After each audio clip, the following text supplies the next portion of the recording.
Hi hello friends. మొత్తం ప్రపంచమంతా immigration మీద ఒకటే క్రాక్ డౌన్ అనేది బీభత్సంగా జరుగుతుంది. అటు చూసుకుంటే అమెరికా, ఇప్పుడు ఇటు యూకే గురించి కూడా చెప్తున్నారు, యూకేలో కూడా అని.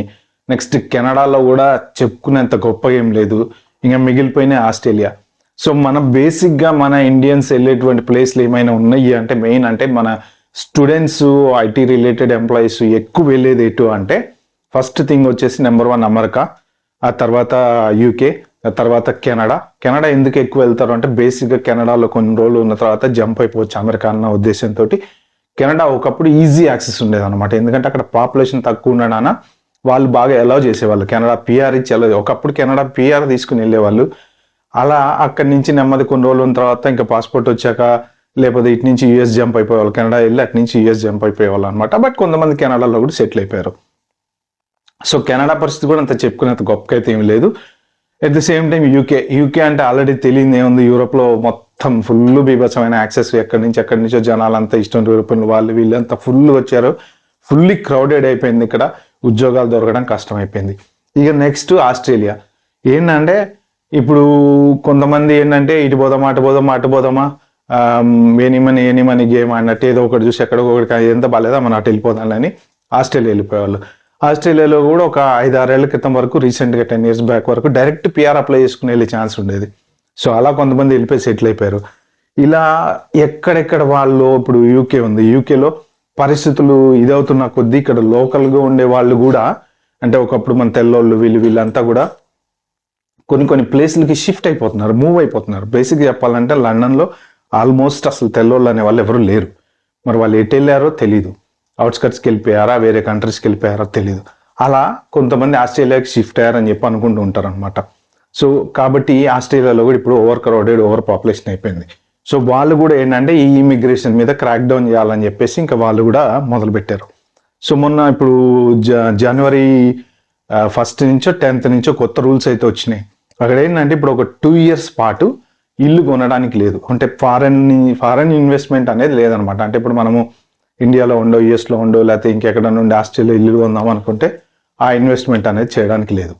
సో నెక్స్ట్ థింగ్, స్టూడెంట్స్ కూడా ఎవరైనా ఉండి ఇల్లు కొనుక్కోవాలంటే వాళ్ళు కొనుక్కోవట్లేదు. అలా కొన్ని కేటగిరీ టెంపరీ రెసిడెన్స్ ఇలాంటి వాళ్ళందరికీ ఒక 2 years పాటు బ్యాన్ అనేది పెట్టారు. అంటే ఇల్లు కొనడం ఛాన్స్ లేదు, రెంట్కి తీసుకొని ఉండడానికి ఇది ఇబ్బంది లేదులే కానీ. సో ఒక 2 years పాటు ఇలాంటి వాళ్ళందరికీ ఇల్లు కొనే ఛాన్స్ అయితే లేదు, ఎందుకంటే హౌసింగ్ క్రైసిస్ పెరిగిపోయి లోకల్ వాళ్ళకి అఫోర్డబిలిటీ తగ్గిపోతుంది, వాళ్ళకి సరిపోని ఇల్లు లేవు. కాబట్టి ఇప్పుడు మళ్ళీ వాళ్ళందరికీ ఇల్లు కట్టి అంతమందికి ఇవ్వటానికి, అకామిడేట్ చేయడానికి కొంచెం ఇబ్బంది అయ్యి ఈ రూల్ పెట్టారనమాట. సో అది ఒక మేజర్ చేంజ్ రీసెంట్గా వచ్చిన దాంట్లో. నెక్స్ట్ ఇంకోటి ఏంటంటే స్టూడెంట్స్ మీద వీళ్ళు బీభత్సంగా క్రాక్ డౌన్ చేయడం మొదలుపెట్టారు ఆస్ట్రేలియా వాళ్ళు. ఎందుకంటే ఈ స్టూడెంట్ వీసా అనేది ప్రతి చోట మిస్యూజ్ అవుతుంది. జెన్యూన్గా వెళ్ళి చదువుకుని జాబ్ చేసుకునే సెక్షన్ ఆఫ్ పీపుల్ ఒక 10% ఉంటే, ఈ 90% ఏంటంటే ఏదో ఒక యూనివర్సిటీ ఎత్తుకోవటం, వెళ్ళడం, ఫీజు కట్టడం, డబ్బులు కట్టి అక్కడికి వెళ్ళి డబ్బులు సంపాదించుకోవటం. మనం ఏంటంటే ఈ కంట్రీలో ఫ్లైట్ ఎక్కాము, ఆ కంట్రీలో దిగాము, బయటకు వచ్చాము, వెళ్ళంగానే ఐడి కార్డు తీసుకున్నాము, అది చెప్పురా భయ ఇంకా ఎక్కడుంటాయి జాబులు అని తిరుగుడు, జాబులు దొరికింది 40 గంటలు 50 గంటలు డబ్బు సంపాదించడం. సో ఇది ఏంటంటే గవర్నమెంట్లకు కూడా ఇంకా అర్థమైపోయింది, స్టూడెంట్స్ సంపాదించుకోవడానికి వస్తున్నారు తప్ప చదువుకుని మన దేశానికి కాంట్రిబ్యూట్ చేయట్లేదు అనేది ప్రతి గవర్నమెంట్కి అర్థమైపోయింది. అందుకని చెప్పేసి బీభత్సంగా ఫీజులు పెంచటాలు, లేకపోతే కొత్త రూల్స్ పెట్టటాలు చేశారు.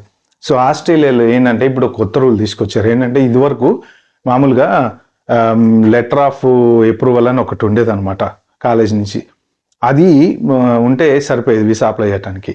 కానీ ఇప్పుడు కొత్తగా COE అని కన్ఫర్మేషన్ ఆఫ్ ఎన్రోల్మెంట్ అనేది తీసుకొచ్చారు. సో కన్ఫర్మేషన్ ఆఫ్ ఎన్రోల్మెంట్ మీకు కాలేజీలో కంపల్సరీ ఉంటేనే మీకు వీసా వస్తుంది అనమాట. అంటే మీరు జస్ట్ లెటర్ ఆఫ్ ఎన్రోల్మెంట్ తీసుకొని వెళ్ళిపోతే కుదరదు. కాబట్టి ఈ చేంజ్ ఎందుకు వచ్చింది అంటే ఇగో ఇట్లానే కొంచెం ఎవరికి పడితే వాళ్ళకి వీసా ఇవ్వకుండా జెన్యూన్ స్టూడెంట్స్కి వీసా రావడం కోసము అది ఎన్రోల్మెంట్ ఏంటంటే కన్ఫర్మేషన్ ఆఫ్ ఎన్రోల్మెంట్ కాలేజ్ నుంచి, యూనివర్సిటీ నుంచి వస్తుంది. కాబట్టి అన్ని స్క్రూట్నీ అయిన తర్వాతనే ఫైనల్గా ఆ లెటర్ వస్తుంది. కాబట్టి సో బేసిక్గా జెన్యూన్ స్టూడెంట్స్ కోసం వచ్చిందనమాట అది. నెక్స్ట్ థింగ్ ఏంటంటే ఇప్పుడు వాళ్ళు ఏం కట్ చేద్దాం అనుకున్నారంటే ఇప్పుడు మిస్యూజ్ అనేది కొంత జరుగుతుందని నేను చెప్పాను కదా, అది ఎలా జరుగుతుంది అంటే ఈ కాలేజీలు ఏవైతే ఉన్నాయో కొన్ని కాలేజెస్ ఈ ఏజెంట్స్కి కమిషన్లు ఇచ్చి స్టూడెంట్స్ని తెచ్చుకుంటాయి అనమాట. అవి నడవవు పాడలేదు, కాకపోతే వాళ్ళకి ఏదో ఒక డబ్బులు వస్తా అంటే యూనివర్సిటీ ఫ్లోట్ అవుతుంటది. ఇప్పుడు ఇక్కడ ఏజెంట్స్కి ఏమో వాళ్ళ కమిషన్ వాళ్ళకి వస్తుంది, స్టూడెంట్ సైడ్ చూసుకుంటేనేమో వెళ్తారు వాళ్ళు జాబ్ చేసుకుంటారు. ఈ కాలేజీలు యూనివర్సిటీలు ఏంటంటే ఓకే నడుస్తుంటాయి, ఎంతో కొంత వస్తుంటాయి, ఏదో ఒకటి నడుస్తుంటుంది. సో దీన్ని కట్ చేద్దామని చూస్తున్నారు అనమాట. అంటే ఇక కమిషన్లు ఇచ్చి ఏజెంట్ల దగ్గర నుంచి స్టూడెంట్లు తెచ్చుకునే ఆప్షన్ అనేది కట్ చేసే ప్లాన్లో ఉన్నారు వాళ్ళు. అంటే చేశారు అని అంటున్నారు, చేసే ప్లాన్లో ఉన్నారు అంటున్నారు, ఏది కరెక్ట్గా అయితే తెలీదు. సో మోస్ట్ ప్రాబబ్లీ అదొకటి సీరియస్ క్రాక్ డౌన్ అయితే జరుగుతుంది. అంటే ఏంటంటే ఈ కమిషన్ వ్యాపారం అనేది బంద్ అయిపోతే ఇంకా ఈ స్టూడెంట్స్ ఎవరెవరైతే జెన్యున్గా ఇంగ్లీష్ వచ్చిన వాళ్ళు, ప్రాపర్ కాలేజీలు కంప్లీట్ చేసిన వాళ్ళు, ఈ జెన్యున్గా జిఆర్ఈ టోఫెల్ రాసిన వాళ్ళు, ఇలాంటి వాళ్ళు వస్తారు అనే ఒక ఉద్దేశంతో ఆస్ట్రేలియా దానివలన కొంత ఇమిగ్రేషన్ కట్ డౌన్ అయ్యే ఛాన్సెస్ ఉంది. ప్లస్ సరిపోని ఇల్లు కూడా లేవు. సో ఎట్టి పరిస్థితుల్లోనూ మనం ఇన్కమింగ్ జనాలు ఎవరైతే కంట్రీలోకి వస్తున్నారో వాళ్ళని కట్ చేయాలి అనే ప్లాన్లో సో ఇలాంటి సీరియస్ స్టెప్స్ అయితే తీసుకుంటున్నారు అనమాట. సో అది ఫ్రెండ్స్, ప్రస్తుతానికి స్టూడెంట్స్ ఆస్ట్రేలియా వెళ్ళే వాళ్ళకి కొంచెం మీరు ప్రాపర్గా చెక్ చేసుకోండి, డాక్యుమెంటేషన్ అవి చెక్ చేసుకోండి. మీ యూనివర్సిటీ ఇప్పుడు లెటర్ కన్ఫర్మేషన్ ఆఫ్ లెటర్ అనేది ఒకటి వచ్చింది కాబట్టి అదొకటి చూసుకోండి.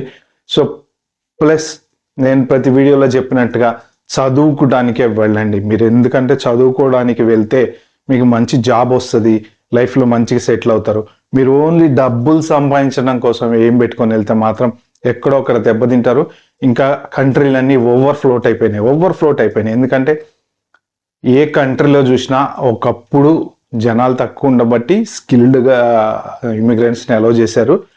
సో అలా వచ్చి వాళ్ళ పిల్లలు అలా పెరిగిపోయి ఒక పెద్ద ఇదే తయారైపోయింది జనాభా. సో కాబట్టి ఏంటంటే ఇప్పుడు కొత్తగా వచ్చే వాళ్ళకి జాబులు దొరకడం అయితే ప్రతి చోట చాలా అంటే చాలా కష్టంగా ఉంది. దొరుకుతాయి కానీ చాలా కష్టం ఉంది. దీంతో పాటు ఏంటంటే మన ఏఐ పెరిగిపోయింది, దానివల్ల కొంత జాబులు కోత అనేది వచ్చింది. సో కాబట్టి మీరు జాబ్ చూసుకొని చదువుకుని ప్రాపర్ జాబ్ చేయడానికి ట్రై చేయండి. ఓకే ఫ్రెండ్స్, ప్లీజ్ ఈ వీడియో కనుక మీకు నచ్చినట్టయితే షేర్ చేయండి, లైక్ చేయండి, నా ఛానల్ సబ్స్క్రైబ్ చేసుకోండి. Thank you.